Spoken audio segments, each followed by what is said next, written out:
Hello everyone, first of all good morning to all of you guys. आज की class में जो हम लोग पढ़ने वाले हैं one of the most important paper of economics, that is econometrics. Economics honours का ये सबसे बेस्ट पेपर है, इंटरेस्टिंग भी है एंड कंसेप्चुअल भी है। सबसे पहले हम लोग ये देखते हैं कि why we need to study this paper.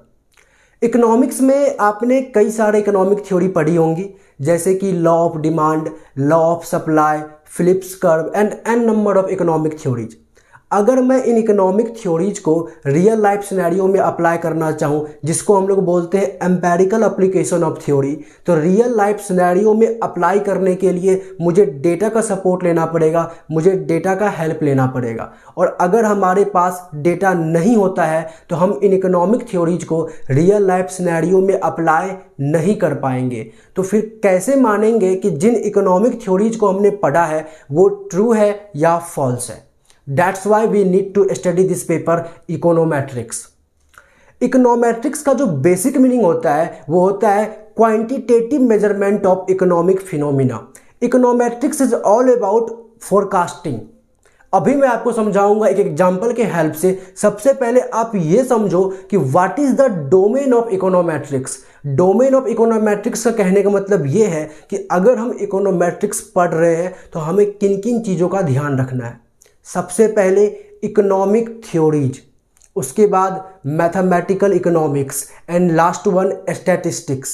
मैं फिर से रिपीट कर रहा हूँ, economic theories, mathematical economics and statistics. अगर आप इन तीनों को कंबाइन करोगे तो जो आपके पास आएगा दैट इज इकोनोमेट्रिक्स। जैसा कि मैंने अभी आपको बताया कि econometrics is all about forecasting, और इकोनॉमिक फिनोमिना को अगर हम क्वांटिटेटिव टर्म में मेजर करते हैं तो उसे हम इकोनोमेट्रिक्स कहते हैं।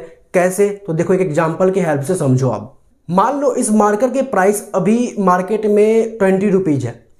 मार्कर बनाने वाली जो कंपनी है वो इस मार्कर के प्राइस को बढ़ाना चाहती है, इंक्रीज करना चाहती है। आने वाले कमिंग ईयर में इस मार्कर के प्राइस को कंपनी 25 रुपीज़ करना चाहती है। अब कंपनी ये चाह रही है कि अगर इस मार्कर का प्राइस 25 होगा तो इस मार्कर की मार्केट में कितनी डिमांड होगी। इसके लिए कंपनी क्या करेगी, एक इकोनोमेट्रिशियन को हायर करेगी। अब ये तो मुझे पता है कि मार्कर के प्राइस के बढ़ने से इस मार्कर का डिमांड कम होगा, लेकिन कितना कम होगा ये बताएगा हमें इकोनोमेट्रिक्स। अब कुछ बच्चे को ऐसे लगते होंगे, कुछ स्टूडेंट को ऐसा लग रहा होगा कि सर ये तो हमने इलास्टिसिटी में भी पढ़ा है, बट आपने जो इलास्टिसिटी पढ़ी है वो ज़्यादातर इलास्टिसिटी पॉइंट इलास्टिसिटी थी। आप किसी पर्टिकुलर पॉइंट पे इलास्टिसिटी फाइंड आउट करते थे। और अगर आपने मैथमेटिकल इकोनॉमिक्स में इलास्टिसिटी पढ़ी होगी तो आप वहाँ पे किसी फंक्शन पे इलास्टिसिटी फाइंड आउट करते थे। और मेरा क्वेश्चन ये है कि वो फंक्शन आया कहाँ से, वो फंक्शन बना कैसे, वो फंक्शन कहाँ से आएगा और कैसे बनेगा, ये बताएगा हमें इकोनोमेट्रिक्स। समझ में आया? So now being an econometrician, what we have to do, or you can say what process we have to follow being an econometrician, let's see। सबसे पहले हम लोग क्या करेंगे, at first step 1, state the economic theories.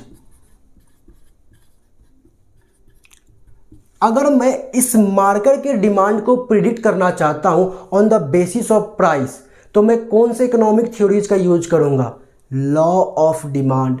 Law of demand ही हमें demand and price के बीच का रिलेशनशिप बनाता था। तो सबसे पहला काम क्या है, इकोनॉमिक थ्योरी को स्टेट करना, सेट करना। Step 2,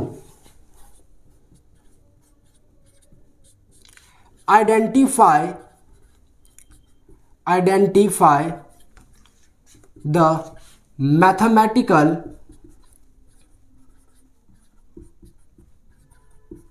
equation. अगर इस मार्कर के डिमांड को हम आराम से देखना, y मान के चलते हैं और प्राइस को, गिवन प्राइस को हम x मान के चलते हैं, तो इस y एंड x से मिलकर जो फंक्शन बनेगा वो फंक्शन कौन से रिलेशनशिप को मेंटेन करेगा, वो लीनियर फंक्शन होगा, वो क्वाड्रेटिक फंक्शन होगा, या फिर उसको हम लोग एक्सपोनेंशियल फंक्शन होगा। तो वो कौन से रिलेशनशिप को मेंटेन करेगा वो हमें आइडेंटिफाई करना है। अगर लीनियर फंक्शन होगा तो जो हमारे पास इक्वेशन आएगा वो आएगा y = a + bx। अगर वो क्वाड्रेटिक इक्वेशन होता है या क्वाड्रेटिक फंक्शन होता है तो हमारे पास जो इक्वेशन आएगा y = a + bx + x²। तो ये जो y एंड x के बीच में जो फंक्शन इनके रिलेशनशिप से जो बनने वाला फंक्शन होगा वो कौन से रिलेशनशिप को मेंटेन करेगा उसे हमें आइडेंटिफाई करना है। तो दूसरा स्टेप है identify the mathematical equation. Step third, step third में है collection of data. Collection of data. अब डेटा को कलेक्ट करने का अलग अलग तरीका होता है। एक होता है time series data. Time series data, अब ये क्या होता है? Data of one variable at different point of time. Different point of time. For example, मैं यहां पे देता हूं आपको एग्जाम्पल। मान लो हमने क्या किया है, डिमांड बस चेक किया इस मार्कर का डिमांड कि 2020 में कितना था, 2019 में कितना था, 2018 में कितना था। तो डिफरेंट टाइम पे हम बस इस मार्कर के डिमांड को चेक कर रहे थे। तो एक वेरिएबल को देख रहे हैं हम डिफरेंट पॉइंट ऑफ टाइम पे। दूसरा क्या तरीका होता है डेटा को कलेक्ट करने का? एक होता है cross sectional data. Cross sectional data, अब ये क्या होता है? Data of more than one variable eight same point of time. Same point of time. अब हमारे पास समय एक ही है, टाइम एक ही है। लेटर सपोज हम 2020 में चेक कर रहे हैं, 2020 के डेटा को चेक कर रहे हैं। इस मार्कर के डिमांड को भी देख रहे हैं, कौन से प्राइस पे है ये भी देख रहे हैं, और कंज्यूमर का इनकम कितना है वो भी देख रहे हैं। तो अलग अलग वेरिएबल को हम लोग देख रहे हैं सेम टाइम पे। तो इसको हम लोग बोलते हैं cross sectional data.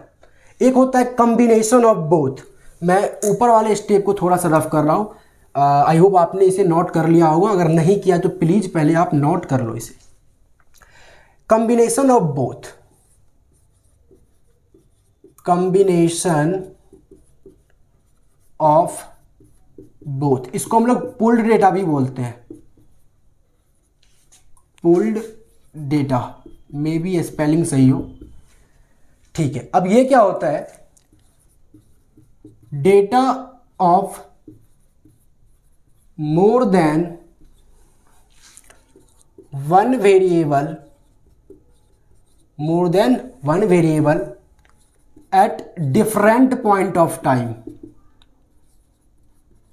Different point of time. Example, जैसे मान लो मोर देन वन वेरिएबल पे हम इस मार्कर के डिमांड को भी देख रहे हैं, मार्कर का प्राइस को भी चेक कर रहे हैं, और कंज्यूमर का इनकम को भी देख रहे हैं। और डिफरेंट पॉइंट ऑफ टाइम का मतलब हम 2020 का भी चेक कर रहे हैं, 2019 के लिए भी देख रहे हैं, 2018 के लिए भी देख रहे हैं। एक डाटा हमारे पास आएगा और इन सब को हम कलेक्ट करेंगे। इसको हम लोग बोलते हैं कॉम्बिनेशन ऑफ बोथ, और you can say pulled data. तो डेटा को कलेक्ट करने का 3 तरीका होता है जो मैंने आपको बताया। चलो, कलेक्शन ऑफ डेटा के बाद हम क्या करेंगे? जो स्टेप 4 है हमारा, वो है step 4, estimate the parameter of model. Parameter of model. Let us suppose जो हमने वहाँ पे आइडेंटिफाई किया था ना मैथमेटिकल इक्वेशन, वो हमने linear function let us suppose हमने आइडेंटिफाई किया था। तो हमारे पास जो फंक्शन है वो है y equal to A plus B X. तो यहाँ पे जो a एंड b है ना, a एंड b, ये बेसिकली हमारा पैरामीटर है। इसको हम लोग बोलते हैं पॉपुलेशन पैरामीटर। और इस पॉपुलेशन पैरामीटर को हम सैंपल के हेल्प से एस्टिमेट करेंगे, जिसको हम लोग बोलते थे एस्टिमेटर, आपने स्टैट्स में पढ़ा होगा। तो यहाँ पे हम क्या करेंगे, a एंड b को एस्टिमेट करेंगे। चलो स्टेप 4 के बाद स्टेप 5, पैरामीटर को एस्टिमेट करने के बाद हम क्या करेंगे, हाइपोथेसिस टेस्टिंग। कल्पना करना, हाइपोथेसिस टेस्टिंग।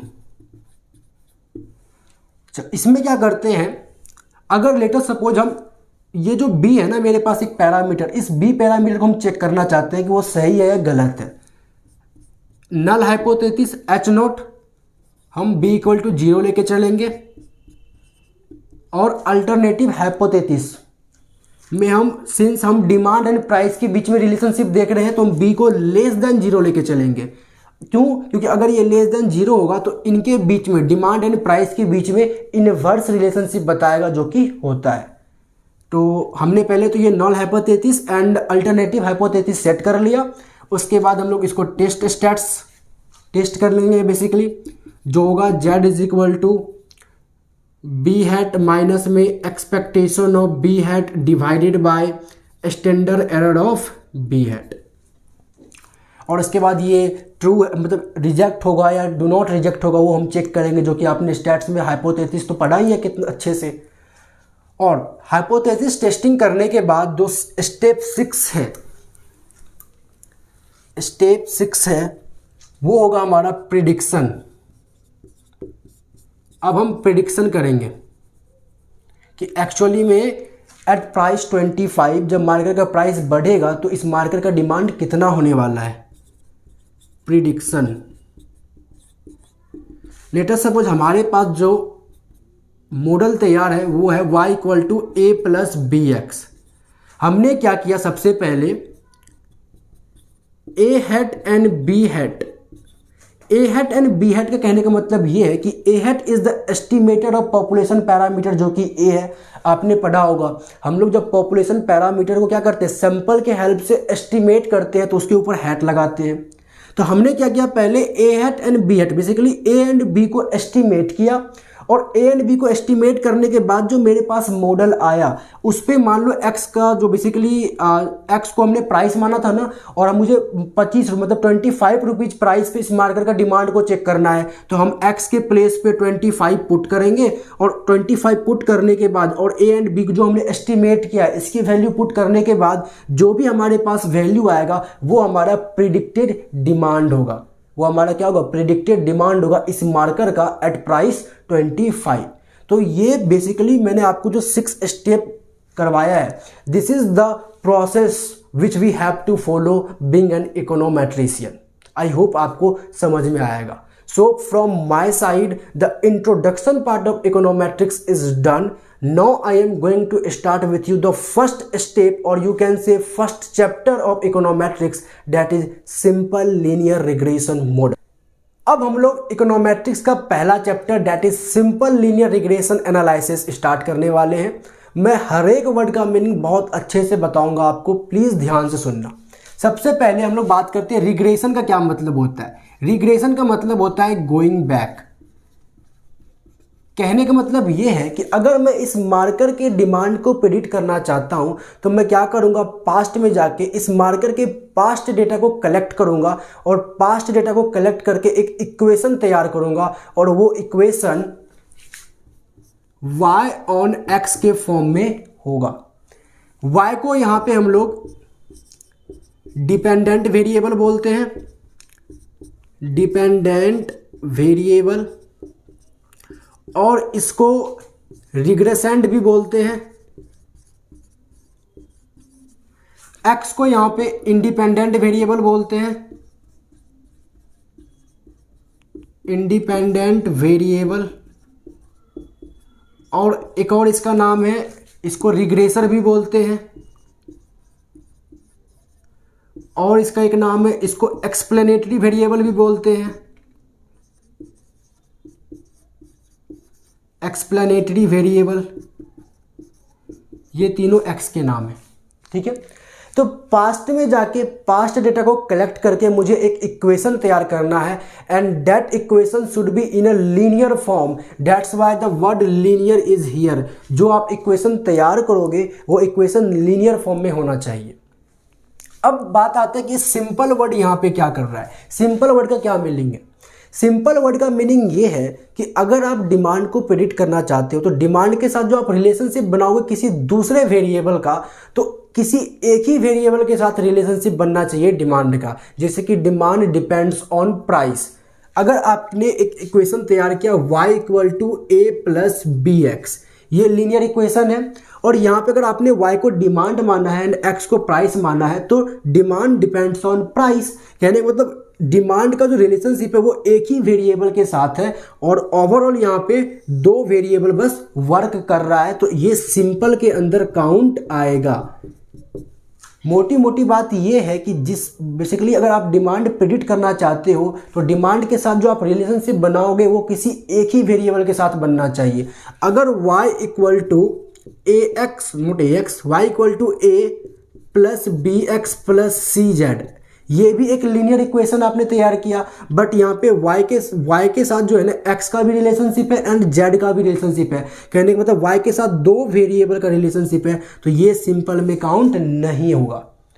ओवरऑल मिला के दो ही वेरिएबल होना चाहिए। यहाँ पे 1, 2 एंड 3 वेरिएबल, दो से ज़्यादा वेरिएबल वर्क कर रहा है। तो सिंपल का मतलब समझ में आ गया।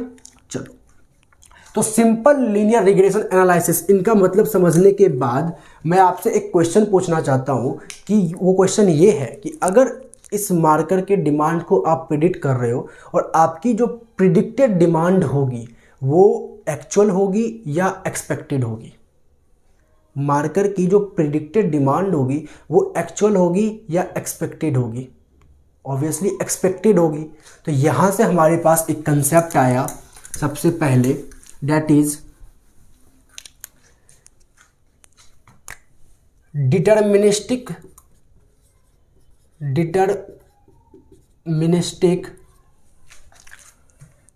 PRF।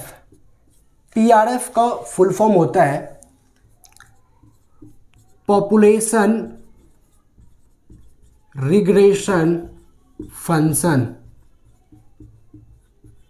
रिग्रेशन का मतलब वही गोइंग बैक, पास्ट में जाके पॉपुलेशन डेटा को कलेक्ट करके उसके बाद हमें इक्वेशन तैयार करना है और उसी इक्वेशन को हम फंक्शन का भी नाम देते हैं। तो population regression function. Deterministic word का यहाँ पे यूज क्यों किया गया है? क्योंकि जो आपकी प्रिडिक्टेड डिमांड है, जो फोरकास्टिंग वैल्यू है, फोरकास्टिंग वैल्यू हमेशा डिटरमिनिस्टिक होती है, वो हमेशा डिटरमाइन की गई होती है। दैट्स वाई डिटरमिनिस्टिक वर्ड का यहाँ पे यूज किया गया है। ये क्या होता है? Expected y i on the basis of x i, और ये बेसिकली हमारे पास है बीटा 1 प्लस में beta 2 x i, where beta 1 को हम लोग बोलते हैं इंटरसेप्ट और बीटा 2 को हम लोग बोलते हैं स्लोप कॉफिशिएंट।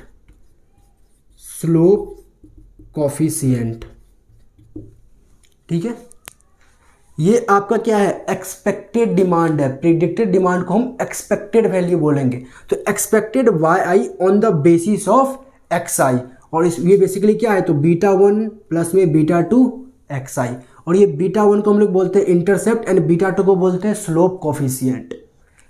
इसके बाद हमारे पास कंसेप्ट आता है PRL, पॉपुलेशन रिग्रेशन लाइन।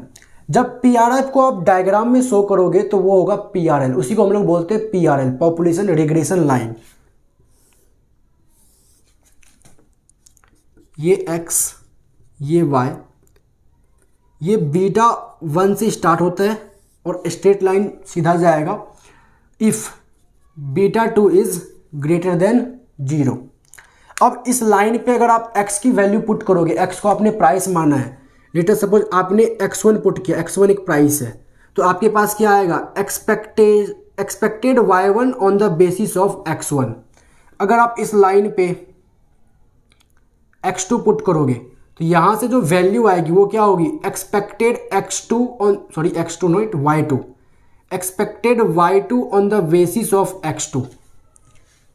तो पॉपुलेशन रिग्रेशन फंक्शन को अगर हम डायग्राम में शो करते हैं तो उसको हम लोग बोलते हैं पॉपुलेशन रिग्रेशन लाइन। इसके बाद हमारे पास एक और कंसेप्ट आता है, डेट इज स्टोकास्टिक और non deterministic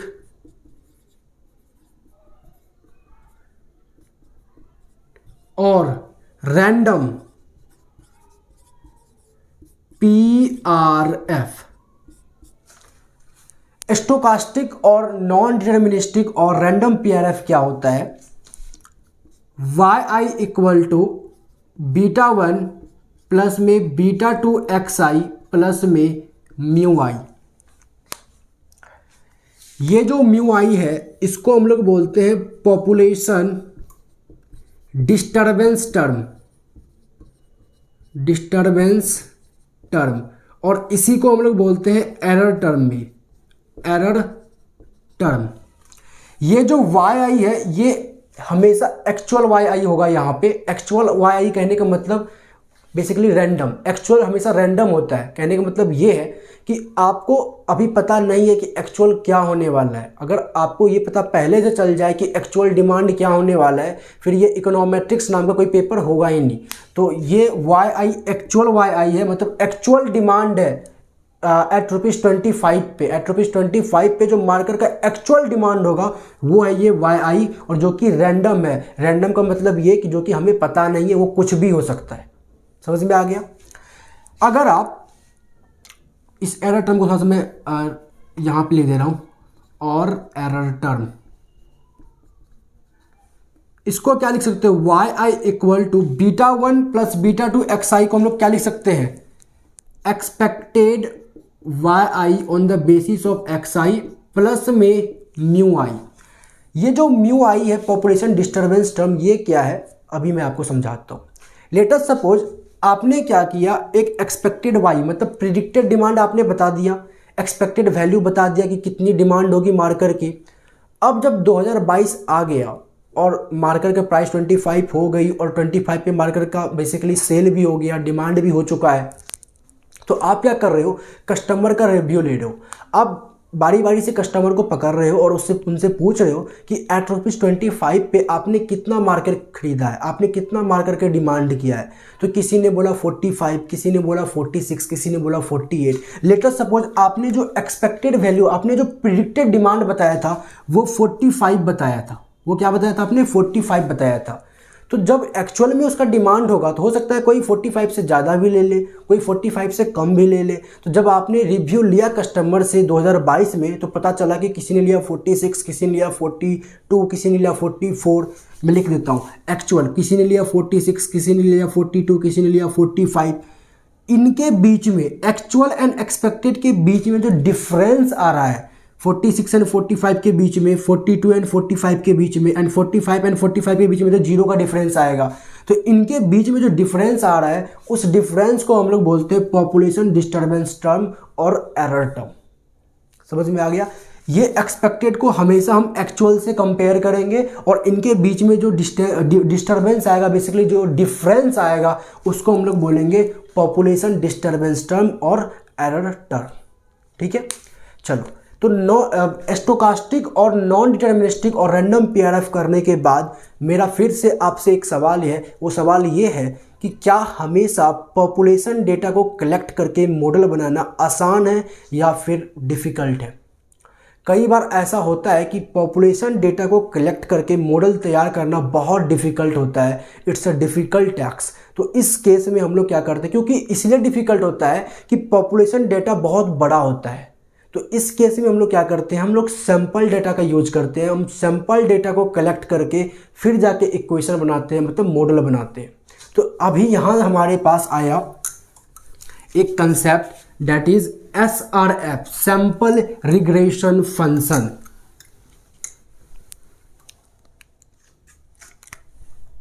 SRF, sample regression function. Simple regression function का कहने का मतलब यही है, रिग्रेशन का मतलब गोइंग बैक, पास्ट में जाके इस बार सैंपल डेटा को कलेक्ट करके हम इक्वेशन तैयार कर रहे हैं और उस इक्वेशन को हम लोग फंक्शन का नाम दे रहे हैं।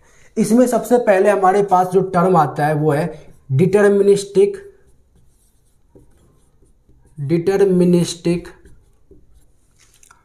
SRF। डिटर्मिनिस्टिक SRF क्या होता है? yi hat equal to beta 1 hat plus में beta 2 hat xi। yi hat equal to beta 1 hat plus में बीटा 2 हैट xi। सबसे पहला क्वेश्चन ये कि xi पे हमने हैट क्यों नहीं लगाया? अगर सब पे हमने हैट लगाया है तो xi पे हैट क्यों नहीं लगाया है? xi हमारा प्राइस है। आप पॉपुलेशन डेटा को कलेक्ट करके मॉडल बनाओ या फिर सैंपल डेटा को कलेक्ट करके मॉडल बनाओ, जो प्राइस आप मॉडल पे डालोगे वो 25 ही होगा, पॉपुलेशन डेटा वाला मॉडल पे भी और सैंपल डाटा वाले मॉडल पे भी। इसलिए xi सेम है दोनों ही केस में, डेट्स वाई xi पे हैट नहीं लगा हुआ है। और इस बार हम सैंपल की हेल्प से इसको एस्टिमेट कर रहे हैं। तो आपने स्टैट्स में पढ़ा होगा कि अगर हम सैंपल के हेल्प से पॉपुलेशन पैरामीटर को एस्टिमेट करते हैं तो हम वहाँ पे हैट लगाते हैं। यहाँ पे अगर इसको स्टैटिस्टिक्स लैंग्वेज में पढ़ा जाए तो yi हैट क्या है? तो yi hat is the estimator of expected yi on basis of xi। Beta 1 hat is the estimator of beta 1 and beta 2 hat is the estimator of beta 2। समझ में आ गया? yi hat is the estimator of expected yi on the basis of xi, beta 1 hat is the estimator of beta 1 and beta 2 hat is the estimator of beta 2। Non deterministic SRF के बाद हमारे पास concept आता है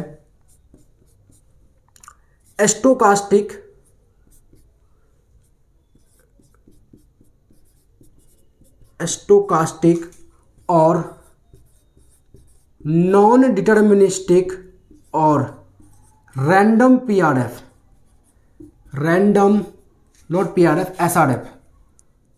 SRF sorry, ये SRF है, sample regression function, क्योंकि अब sample data की बात कर रहे हैं हम लोग।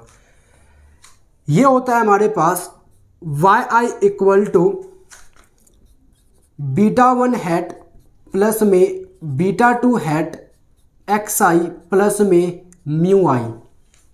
ठीक है, मैंने yi पे हैट नहीं लगाया है, xi पे क्यों नहीं लगाया ये तो समझ में आ गया, और म्यू i पे भी लगा लो। xi पे हैट मैंने क्यों नहीं लगाया है ये तो समझ में आ गया ना, क्योंकि xi प्राइस है, प्राइस तो सेम ही रहेगा हर एक केस में। yi पे हैट क्यों नहीं लगाया? क्योंकि ये जो yi है स्टोकास्टिक, मैंने आपको पॉपुलेशन रिग्रेशन फंक्शन के स्टोकास्टिक में भी बताया था, जो yi था वो एक्चुअल yi था। यहाँ पे भी जो yi है ये एक्चुअल yi है, तो एक्चुअल yi कभी थोड़ी चेंज हो सकता है। तो कहने का मतलब ये है कि जब आप पॉपुलेशन डेटा को कलेक्ट करके मॉडल बनाओगे या फिर सैंपल डेटा को कलेक्ट करके मॉडल बनाओगे और उसके बाद जब आप कंपेयर करोगे तो कंपेयर तो सेम ही एक्चुअल से करोगे ना, तो ये जो एक्चुअल है ये हमेशा सेम रहेगा। डेट्स वाई ये एक्चुअल पे हमने हैट नहीं लगाया है। अगर आपको थोड़ा सा भी कन्फ्यूजन है तो दोबारा पीछे करके सुनो, या फिर सिंपल सी बात है, ये जो एरर टर्म आ रहा है ये एरर टर्म कहाँ से आ रहा है? तो हमने क्या किया था, एक्सपेक्टेड और एक्चुअल में डिफरेंस, उसको हम लोग एरर बोलते थे। तो कहने का मतलब ये एक्चुअल है और ये एक्चुअल तो सेम ही रहेगा ना, चाहे आप सैंपल डेटा के हेल्प से बेसिकली मॉडल को एस्टिमेट करो या फिर पॉपुलेशन डेटा के हेल्प से मॉडल बना के उसको एस्टिमेट करो। इसको हम लोग क्या लिखेंगे, yi is equal to beta 1 hat plus beta 2 xi को, बीटा 2 हैट xi को क्या लिख सकते हैं, yi हैट बराबर beta 1 hat plus beta 2 xi plus में म्यू आई हैट को हम लोग एक और नाम देते हैं ei से भी हम लोग एरर टर्म को डिनोट करते हैं। तो yi equal to yi hat plus में ei। ये जो yi हैट है ये क्या है, expected y on the basis of x i ही है, लेकिन सैंपल डेटा के हेल्प से निकाला गया, तो इसको हम लोग क्या बोलेंगे, estimator of expected y i on the basis of x i. और सैंपल डेटा के हेल्प से जो आपने प्रिडिक्टेड किया है डिमांड का, और आपने पॉपुलेशन डाटा के हेल्प से जो प्रिडिक्ट किया है डिमांड का, इन दोनों को जब आप आगे चल के कंपेयर करोगे तो सेम ही वाई आई, मतलब सेम ही एक्चुअल वाई आई से ही कंपेयर करोगे ना। तो लेटर सपोज अगर आपने अगर मान लो सैंपल डेटा को कलेक्ट करके और बेसिकली मार करके डिमांड को प्रिडिक्ट किया है तो 44 आया, ठीक है, 44 आपने बोला। जब आप एक्चुअल से मैच किए तो एक्चुअल किसी ने बोला मैं 45 किया, किसी ने बोला मैं 46, किसी ने बोला 41, इसके बीच में भी जो डिफरेंस आएगा उसको हम लोग बोलेंगे क्या, एरर टर्म और population disturbance term. Sample data के हेल्प से बनने वाला मॉडल और पॉपुलेशन डेटा के हेल्प से बनने वाला मॉडल, इन दोनों के हेल्प से जो निकलने वाला प्रिडिक्टेड डिमांड होगा वो डिफरेंस हो सकता है। और इन दोनों को हम कंपेयर करेंगे सेम वाई आई से, और वाई आई का काम क्या है, वाई आई का काम है यहाँ पे एक्चुअल वाई आई, मतलब एक्चुअल डिमांड बताना, और इनके बीच का जो डिफरेंस को हम लोग बोलेंगे एरर टर्म। और एरर टर्म पे हेड इसलिए आया क्योंकि एरर टर्म जो है बेसिकली दोनों में चेंज हो सकता है। जब पॉपुलेशन डाटा के हेल्प से आप डिमांड प्रिडिक्ट करोगे और फिर सैंपल डेटा के हेल्प से डिमांड प्रिडिक्ट करोगे, तो हो सकता है जो वाई आई हेड है वो 44 आया, और वाई आई जो basically expected y i on the basis of x i वो 45 आया था। तो 45 को एक्चुअल से कंपेयर करोगे और 44 को एक्चुअल से कंपेयर करोगे तो इन दोनों के बीच का जो डिफरेंस है एरर टर्म में वो चेंज आ सकता है ना। दैट्स वाई वाई आई पे हैट लगा हुआ है। फिर भी किसी को कहीं पे प्रॉब्लम आए तो वो मुझसे पूछ सकता है, ठीक है। तो ये था हमारे पास स्टोकास्टिक और नॉन डिटर्मिनिस्टिक और रैंडम एसआरएफ का कंसेप्ट। इसके बाद हमारे पास एक कंसेप्ट आता है कि अगर मैं अच्छा मॉडल बनाना चाहता हूं तो मुझे एक ऐसा बीटा 1 हैट और एक ऐसा बीटा 2 हैट चाहिए जिससे मुझे एक ऐसा वाई आई हैट मिले जो कि एक्चुअल के करीब हो। इसके लिए एक हमारे पास मेथड है, that is OLS method, ordinary list squared method. इसका मेन ऑब्जेक्टिव क्या होता है, objective to minimize the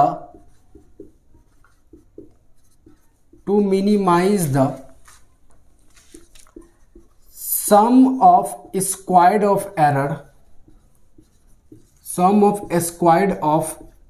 error term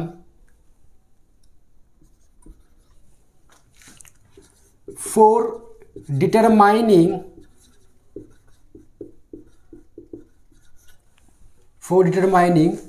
the value of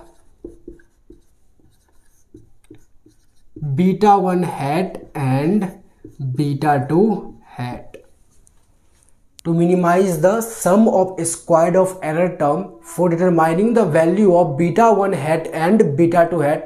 ये एक बेसिक मीनिंग भी है और ऑब्जेक्टिव भी है OLS मेथड का। कहने का मतलब एरर टर्म क्या था, EI sum of squared of error term, इसी को हम लोग को क्या करना है, मिनिमाइज करना है, जिससे मुझे एक ऐसा बीटा 1 हैट और बीटा 2 हैट का फॉर्मूला मिलेगा जिससे एक मेरे पास एक ऐसा वाई आई हैट की वैल्यू आएगा जो कि एक्चुअल के करीब होगा, ठीक है। इसको मान लेते हैं let W is equal to summation of e i hat का स्क्वायर। अब W equal to summation of e i को हम लोग क्या लिख सकते हैं, वाई आई माइनस में वाई आई हैट का स्क्वायर। अभी मैंने आपको स्टोकास्टिक एसआरएफ में लिखवाया था ना, y i equal to beta 1 hat plus में beta 2 hat x i plus में म्यू आई। इसको हम लोग लिखते थे वाई आई, इस इतना टर्म को हमने लिखाया था वाई आई हैट और इसको हमने लिखा था ई आई। तो यहाँ से जब ई आई फाइंड आउट करोगे, ई आई की वैल्यू तो क्या आएगा, y i minus y i hat. समझ में आ गया। चलो अब W is equal to summation of y i, और वाई आई हैट की वैल्यू क्या था, बीटा 1 हैट माइनस में beta 2 hat x i. Post में आएगा तो बाहर आएगा तो सब माइनस माइनस बना देगा सबको बेसिकली। अब किसी भी फंक्शन को मैक्सिमाइज या मिनिमाइज करने के लिए हम किसका सहारा लेते हैं, तो डिफरेंशिएशन का। हम इसमें क्या लगाएंगे, डेरिवेटिव लगाएंगे। लैम्डा W ऑफ, एक बार हम लोग बीटा 1 हैट के रिस्पेक्ट में इसको डिफ्रेंशिएट करेंगे तो क्या आएगा, 2 times summation of y i minus में बीटा वन हैट माइनस में beta two hat x i, और बीटा वन हैट को फिर से डिफ्रेंशिएट करेंगे तो यहाँ से -1 आ जाएगा। इसको लोग लिख सकते हैं -2 summation of y i minus में बीटा वन हैट माइनस में beta two hat x i. ठीक है, और एक बार हम इसे डिफ्रेंशिएट करेंगे with respect to beta two hat. तो बीटा टू हैट से के रिस्पेक्ट में जब डिफ्रेंशिएट करोगे तो ये आएगा 2 times summation of y i minus में beta one hat minus beta two hat x i, और बीटा टू हैट को दोबारा डिफ्रेंशिएट करोगे तो क्या आएगा -xi, और इसको फर्दर हम लोग लिख सकते हैं -2 summation of y i x i minus beta one hat x i minus beta two hat x i का स्क्वायर। अब मैक्सिमाइज या मिनिमाइज करने के लिए हम फर्स्ट ऑर्डर डेरिवेटिव को इक्वल टू 0 रखेंगे। तो सबसे पहले हम इसको रखते हैं इक्वल टू 0, जिसको मतलब बेसिकली हमने w को जो बीटा वन हैट के रिस्पेक्ट में जो डिफ्रेंशिएट किया है, तो इसको जब इक्वल टू 0 रखोगे यहाँ पे चलो लेके चलते हैं। पहले हम लोग बीटा वन हैट को इक्वल टू 0 रखते हैं। ये हमारे पास क्या है, जब इसको इक्वल टू 0 रखोगे तो -2 तो वैसे भी नीचे इस साइड आके 0 बन जाएगा। तो मैं डायरेक्ट लिखता हूँ summation of y i minus में बीटा वन हैट माइनस में beta two hat x i equal to 0। इसको फिर क्या लिख सकते हो आप, summation of y i minus में, मतलब समेशन आप अंदर दे दो तो समेशन ऑफ वाई आई, और बीटा वन हैट एक कांस्टेंट नंबर होगा तो समेशन ऑफ कांस्टेंट क्या होता है n टाइम्स कांस्टेंट, तो n times beta one hat minus में बीटा टू हैट बाहर आ जाएगा summation of x i equal to 0। n times beta one hat को उस साइड लेके जाओगे तो इसको ऐसे लिख सकते हैं हम लोग n times beta one hat is equal to summation of y i minus में beta two hat summation of x i, और n जब इस साइड लेके आओगे तो beta one hat is equal to summation of y i divided by n beta two hat summation of x i divided by n, और इसको लिख सकते हैं beta one hat is equal to summation of y i divided by n क्या होगा y बार। ठीक है, किसी का समेशन और उसको डिवाइड कर देंगे नंबर ऑफ ऑब्जर्वेशन से, तो क्या आएगा हमारे पास मीन आएगा, तो y बार माइनस में beta two hat summation of x i divided by n क्या आएगा x बार। तो ये जो अब आपके पास एक बीटा वन हैट का वैल्यू आया, beta one hat equal to y bar minus beta two hat x bar, ये बेसिकली बीटा वन हैट के लिए फॉर्मूला बना, जहाँ पे मेरा sum of the square of atom क्या है, बेसिकली मिनिमम है। तो अब आगे से हम लोग बीटा वन हैट के लिए फॉर्मूला इसको यूज करेंगे। अब हम लोग चेक करते हैं एक बार बीटा टू हैट के लिए।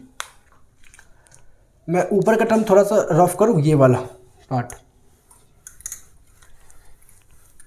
जब आप बीटा टू हैट के लिए चेक करोगे तो क्या करोगे आप, इस बार बीटा टू हैट इसको इक्वल टू 0 रखोगे, इसको इक्वल टू 0 रखोगे तो ये -2 वैसे भी नीचे आके 0 बन जाएगा। तो आपके पास आया summation of y i x i minus में beta one hat x i minus में beta two hat x i का स्क्वायर इक्वल टू 0। समेशन अंदर लेके जाओ तो summation y i x i minus में beta one hat summation of x i minus beta two hat x i का summation of x i का square. इसको लिखोगे आप summation of y i x i minus beta one hat को आप लिख सकते हो वाई बार माइनस में beta two hat x bar, अभी हमने निकाला है, और समेशन ऑफ एक्स आई को लिख सकते हो आप एन एक्स बार। देखो एक्स बार का फॉर्मूला क्या होता है, summation of x i by n, तो n x bar equal to क्या होगा, समेशन ऑफ एक्स आई ना, तो समेशन ऑफ एक्स आई के प्लेस पे हमने लिखा है एन एक्स बार माइनस इसको लिखोगे आप beta two hat summation of x i का स्क्वायर इक्वल टू 0। ये हो गया summation of y i x i minus में n x bar y bar minus में beta two hat x bar का स्क्वायर, एन भी आएगा एक, n beta two hat x bar का स्क्वायर माइनस में beta two hat summation of x i का square equal to 0। इसके बाद इसमें आप क्या कर सकते हो, मैं अगर थोड़ा सा नीचे इसको रफ करूँ तो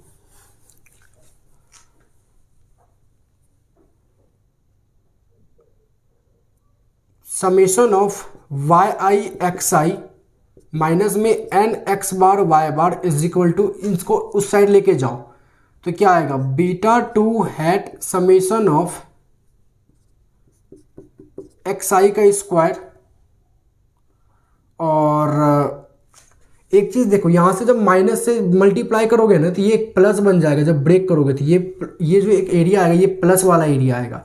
तो जब इस साइड लेके आओगे, आई होप आपको विजिबल हो, ये जो माइनस और इस माइनस से मिलके प्लस बन जाएगा। और इसको इस साइड लेके आओगे तो ये तो माइनस वाला प्लस बन जाएगा और ये माइनस बन जाएगा, ये आएगा n beta two hat x bar का स्क्वायर। फिर summation of y i x i minus n x bar y bar is equal to beta two hat, यहाँ से कॉमन लोगे तो क्या आ जाएगा आपके पास, समेशन ऑफ एक्स आई का square minus n x bar का स्क्वायर। एंड फाइनली आपके पास बीटा टू हैट के लिए जो फॉर्मूला बनेगा वो बनेगा summation of y i x i minus में n x bar y bar divided by summation of x i का square minus n x bar का स्क्वायर। अब जो मैं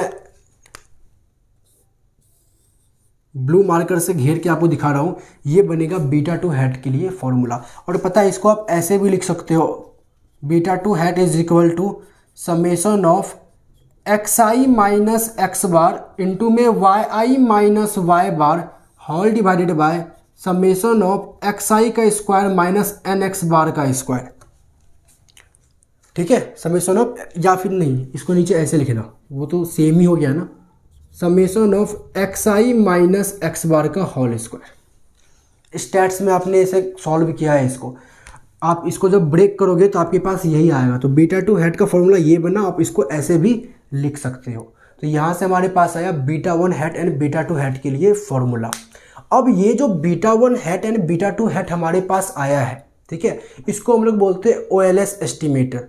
सबसे पहले मैं आपको बता दूं कि अगर आपके पास कोई एक पेपर में मान लो क्वेश्चन आता है मॉडल तैयार करने के लिए, लेटर सपोज आपके पास डेटा अवेलेबल है, वाई आई की वैल्यू आपके पास अवेलेबल है, एक्स आई की वैल्यू आपके पास अवेलेबल है, और आपको मॉडल तैयार करना है, तो आप क्या करोगे, पहले beta one hat and beta two hat निकालोगे। तो क्या करना, पहले वाई आई इंटू एक्स आई निकाल लेना, और बस यहाँ से आपके पास वाई बार निकल जाएगा, यहाँ से आपके पास एक्स बार निकल जाएगा, फिर इसको भी ऐड कर लोगे और एक एक्स आई का स्क्वायर भी निकाल लेना। मतलब एक्स आई का स्क्वायर भी आ रहा था ना बीटा टू का हैट के फॉर्मूला के लिए। देखो बीटा वन हैट के लिए हमें चाहिए वाई बार माइनस में beta two hat x bar, और बीटा टू हैट के लिए चाहिए हमें summation of x i y i minus में n x bar y bar divided by summation of x i का square minus n x bar का square. ठीक है, तो जब वाई आई हमारे पास गिवन होगा तो इसको टोटल करके डिवाइडेड बाय एन कर देंगे तो वाई बार मेरे पास आ जाएगा। एक्स आई गिवन होगा, इसको टोटल करके डिवाइडेड बाय एन कर देंगे तो मेरे पास एक्स बार आ जाएगा। फिर वाई आई एक्स आई हम निकाल सकते हैं, और इसको जब टोटल करेंगे तो हमारे पास समेशन वाई आई एक्स आई आ जाएगा। फिर एक्स आई स्क्वायर हम निकाल सकते हैं, यहाँ से वैल्यू आएगी, इसको जब हम समेशन करेंगे तो बेसिकली हमारे पास समेशन ऑफ एक्स आई का स्क्वायर आ जाएगा। बस उसके बाद हमको फॉर्मूला पे पुट करना है। तो अगर हमारे पास x i and y i given है तो हम beta one hat and beta two hat को निकाल सकते हैं। तो मैं जो आपको बोलने वाला था, ये जो आपने beta one hat and beta two hat निकाला है इसको हम लोग बोलते हैं OLS एस्टिमेटर। और OLS एस्टिमेटर के कुछ प्रॉपर्टीज होते हैं, और वो क्या सब प्रॉपर्टीज होता है तो चलो देखते हैं। सबसे पहला प्रॉपर्टीज,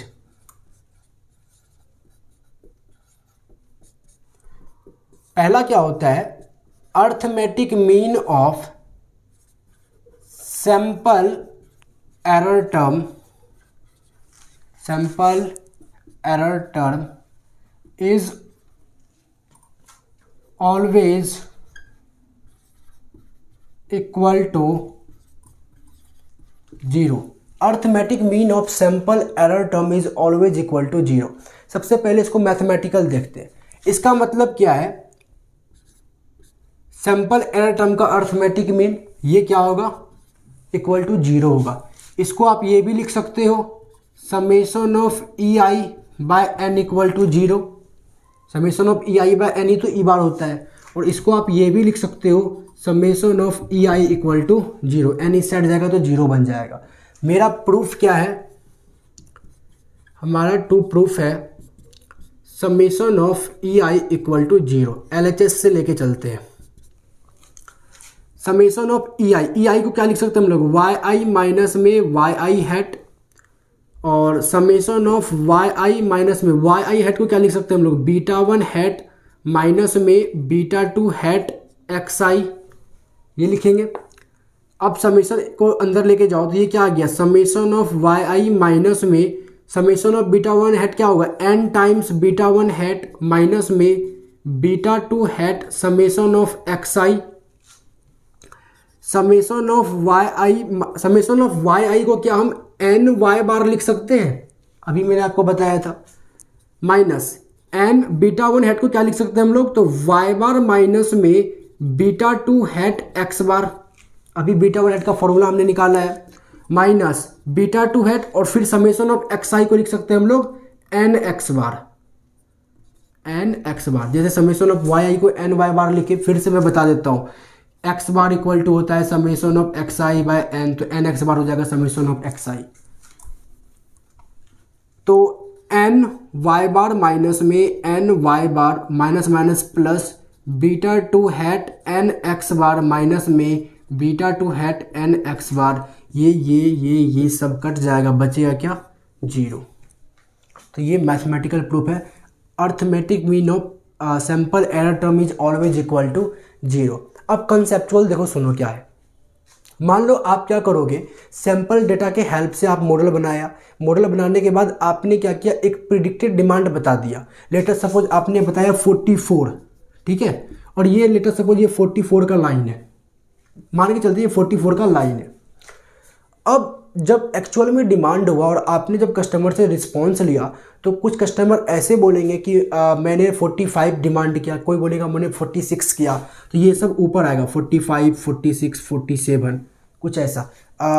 इस डायग्राम में देखते हैं ऐसा कुछ, ये आपका मॉडल का डायग्राम है। यहाँ से बीटा 1 और लेटर सपोज आपने ये बताया कि ये जो है ना, बेसिकली ये जो वैल्यू है ये 45 है। प्राइस x1 पे आपका जो प्रिडिक्टेड डिमांड आया वो आया 45। जब आपने एक्चुअली में कस्टमर से रिस्पॉन्स लिया, जब एक्चुअल डिमांड हुआ कस्टमर के द्वारा, तो किसी कस्टमर ने बोला मैंने 46 का डिमांड किया है, किसी ने बोला मैंने 47 का, किसी ने बोला मैंने 48 का डिमांड किया है, ठीक है, और किसी ने बोला कि मैंने 44 का किया है, 43 का किया, 42 का किया है। जो आपका एक्सपेक्टेड डिमांड था, प्रिडिक्टेड डिमांड था, और जो एक्चुअल, इनके बीच के डिफरेंस को हम लोग क्या बोलते हैं, एरर टर्म या पॉपुलेशन डिस्टर्बेंस टर्म। तो आप जब इसको बेसिकली, जब ऊपर वाला जो कस्टमर का रिव्यू है जो 46, 47, 48 है, इनसे जब आप 45 में तो आपका एक्सपेक्टेड डिमांड से कंपेयर करोगे तो कुछ पॉजिटिव एरर टर्म आएगा, और जब नीचे वाले से कंपेयर करोगे तो कुछ नेगेटिव एरर टर्म आएगा, और इन सब को जब एक साथ जोड़ दोगे, ऐड कर दोगे, तो आपका जो सब एरर टर्म होगा वो क्या हो जाएगा, 0 हो जाएगा। कुछ पॉजिटिव कुछ नेगेटिव सबको ऐड करोगे तो वो 0 हो जाएगा। तो ये एक कंसेप्चुअल था, आई होप आपको समझ में आया हो। तो ये पहली प्रॉपर्टीज थी। इसके बाद इसका दूसरा प्रॉपर्टी होता है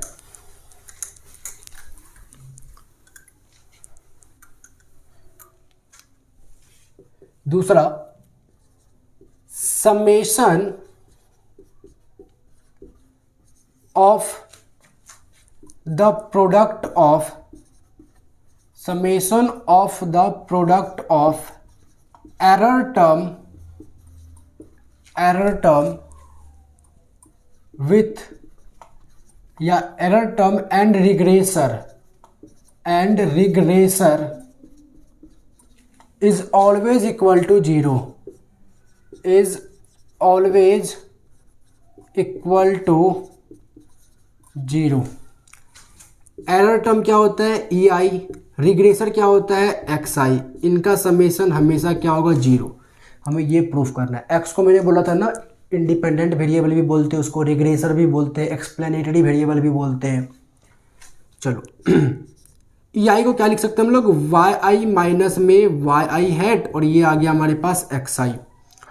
इसके बाद समेशन ऑफ yi माइनस में yi हैट को क्या लिख सकते हैं हम लोग, बीटा 1 हैट माइनस में बीटा 2 हैट xi और बाहर एक xi चल रहा है।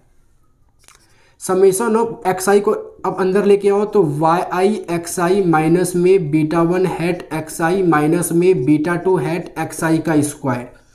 समेशन ऑफ yi xi, आप समेशन सबके साथ लेके चलते हैं, माइनस में beta 1 hat summation of xi minus में beta 2 hat summation of xi का स्क्वायर।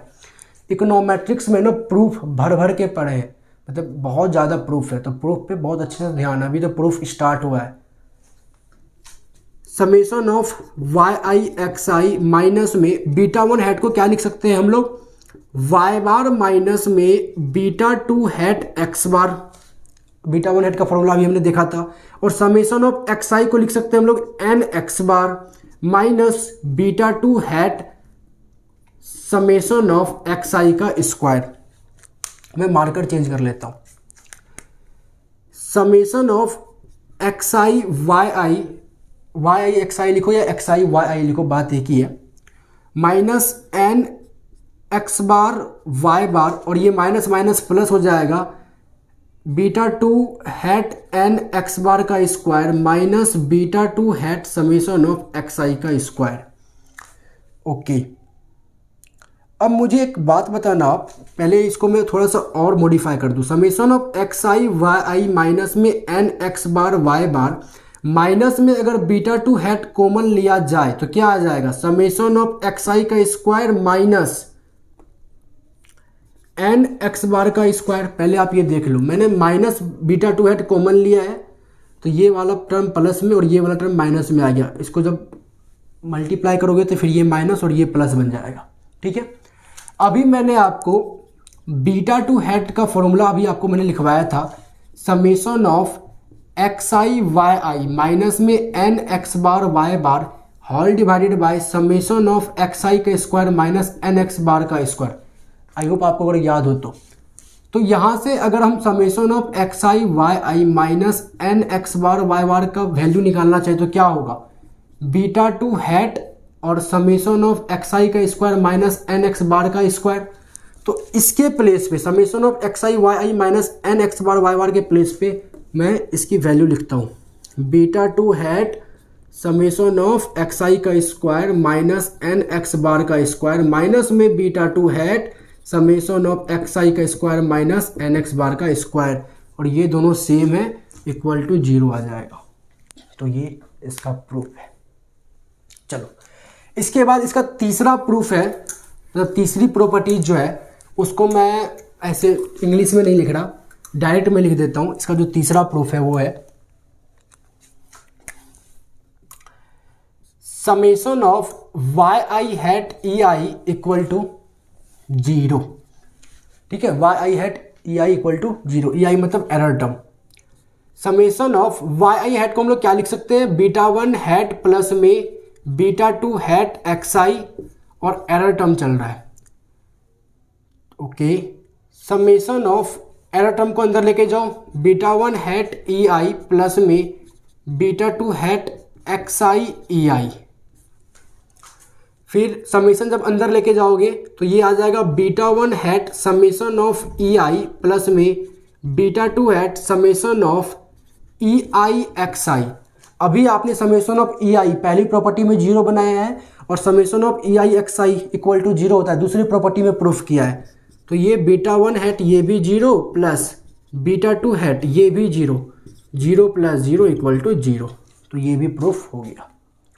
इसके बाद एक चौथा प्रॉपर्टी है, ये जो चौथा प्रॉपर्टी है थोड़ा सा थ्योरेटिकल है, ये है arithmetic mean of x bar y bar always hold the regression equation इसका मतलब बेसिकली क्या है कि अगर आपका equation y i equal to ऐसा कुछ है, बीटा वन प्लस में बीटा टू एक्स आई, तो आप अगर y bar equal to beta one plus में बीटा टू एक्स बार करते हो ना, तो यहाँ पे भी L H S R H S equal होंगे। यहाँ पे भी L H S R H S मतलब वाई आई और एक्स आई का अर्थमेटिक मीन निकाल के पुट करते हो वाई बार एक्स बार, तो यहाँ पे भी इसका L H S equal to R H S होगा। तो ये एक थियोरेटिकल प्रूफ है और कुछ खास है नहीं। तो जो बेसिक है ना, basically basic concept of simple linear regression analysis का, वो हालांकि अब खत्म हो चुका है। एक क्वेश्चन कर लेंगे तो और अच्छे से हो जाएगा। एक क्वेश्चन हम लोग पहले करते हैं। लेटर सपोज आपके पास एक क्वेश्चन है। क्वेश्चन ये है, सो डैट वाई आई, या ऐसे लिखो, so that arithmetic mean of actual y i is equal to arithmetic mean of predicted y i. चलो देखते हैं। हमारा टू प्रूफ कहता है क्या है, टू प्रूफ एक्चुअल वाई आई का अर्थमेटिक मीन क्या होगा, वाई बार, और प्रिडिक्टेड वाई आई को हम लोग लिखते हैं वाई आई हैट, तो इसका अर्थमेटिक क्या होगा, arithmetic mean why i hat का बार। तो हमें ये प्रूफ करना है। प्रिडिक्टेड वाई आई को हम लोग क्या लिखते हैं, वाई आई हैट। चलो हमें ये प्रूफ करना है, तो इसको कैसे प्रूफ करेंगे। सबसे पहले y i hat equal to क्या होता है, बीटा वन हैट प्लस में beta two hat x i. Y i hat is equal to beta one hat का वैल्यू क्या है, वाई बार माइनस में beta two hat x bar plus में beta two hat x i. I hope आपको beta one का formula मैंने बस लिखा है यहाँ पे। Y i hat is equal to y bar minus में beta two hat x bar plus में beta two hat x i, और y i hat minus y bar is equal to beta two hat x i minus x bar. ठीक है, beta two hat common लिए plus वाला, तो x i minus x bar, और ये जो Y बार है इस साइड आके माइनस में हो गया। अब हम क्या करें, बोथ साइड समेशन लगा रहे हैं। तो इधर क्या आएगा, summation of y i hat minus y bar, और इधर क्या आएगा, तो beta two hat summation of x i minus x bar. और थोड़ा सा बेसिक आपको स्टैट्स आना चाहिए। Summation of x i minus x bar क्या होता है, जीरो होता है। तो आपके पास क्या है, summation of y i hat minus y bar equal to, ये टर्म जीरो बन गया, तो टोटल टर्म क्या बन गया, जीरो बन गया। और फर्दर इसको सॉल्व करोगे तो summation of y i hat minus में समेशन ऑफ वाई बार क्या होगा, n times y bar equal to zero, और n times y bar equal to क्या लिख सकते हो, summation of y i hat, और वाई बार इक्वल टू क्या लिख सकते हो, summation of y i hat divided by n. और किसी का समेशन को अगर एन से डिवाइड करेंगे तो क्या आता है, उसके ऊपर एक बार, उसका मीन आता है। तो ये आपके पास इसका प्रूफ है, हैंस प्रूव्ड। तो एक basic concept simple linear regression analysis का मेरी तरफ से ख़त्म हो गया है, और इसके बाद नेक्स्ट क्लास में हम लोग आगे कंटिन्यू पढ़ेंगे। अभी के लिए thank you so much. I hope आपको क्लास अच्छे से समझ में आई हो, एंड बाय बाय।